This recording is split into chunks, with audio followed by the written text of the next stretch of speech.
Okay, so we know our loads, we want to apply our loads evenly along the truss surface. So we're going to apply loads, and just for basic knowledge about how trusses function, or trusses are loaded at their points. They're not loaded along their midspans. So we're going to apply our loads at each one of these nodes along the top. We know which each one of those points are, so we can easily just build a set of cones that are going to go facing down that will define our points. So the way we're going to do that now is actually just take this and copy that over.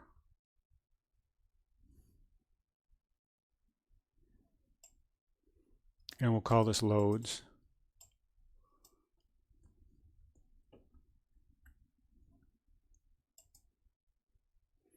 And in this case, we don't want to be as selective as getting items at indexes. We want to use all of them. We have the bottom points. We don't really need this start point any longer. And we're not going to do any adjustments because we're going to keep the loads stable across the whole unit. So I'm just going to shorten this list down. We'll just use that as a tie point. And let's go now and grab our list of all of the bottom chord segments. So I believe that's this list right here, flattened. Oops, that's the wrong list, sorry. Bottom chord segments.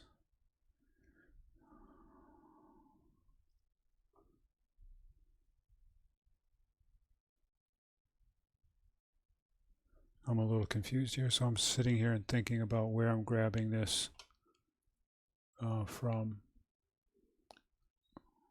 I grabbed it out of geometry. Oh, here's where I want to grab it. I don't want to flatten. Well, I want to flatten the list, but this is the list of all of the top or the chords.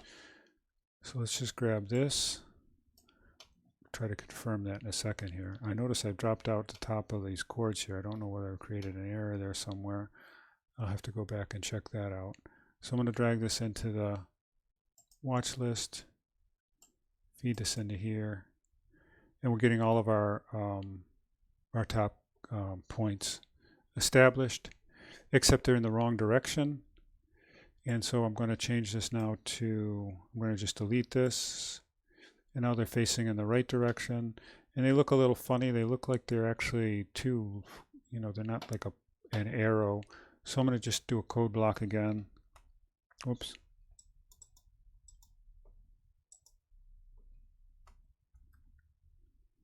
That'll allow me to define that radius. We'll start out with 0.5.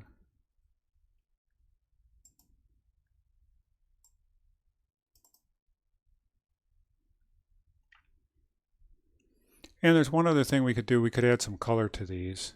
We don't also want to see that extra point, so I could make sure that the preview is off on that.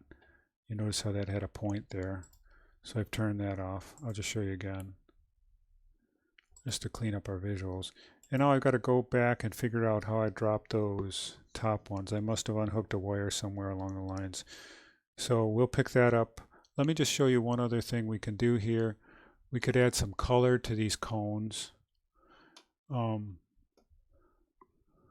doing a geometry by color. So I'll kind of, let's see, we'll go to geometry.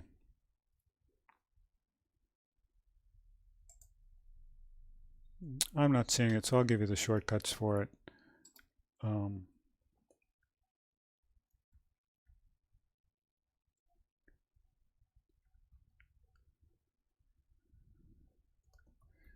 Color, geometry by color. We'll put that geometry in there, and then we'll use a code block to define the color.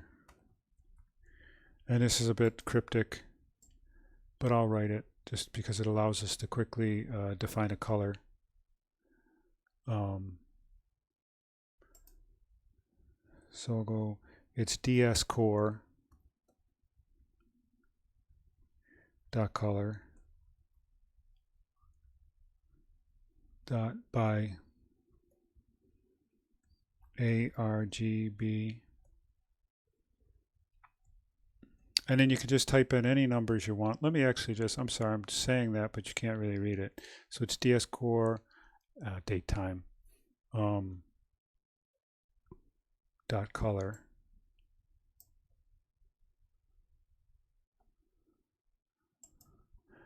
And we're just going to type in, well, we'll just type in some values here. So we want it to be really red, so we'll type in like 200, let's say, just to try it. Comma 0, comma 0, and close that off. And it's still aired out. I don't know if I've got a typo. I don't have commas in here. Oops, I still don't have commas.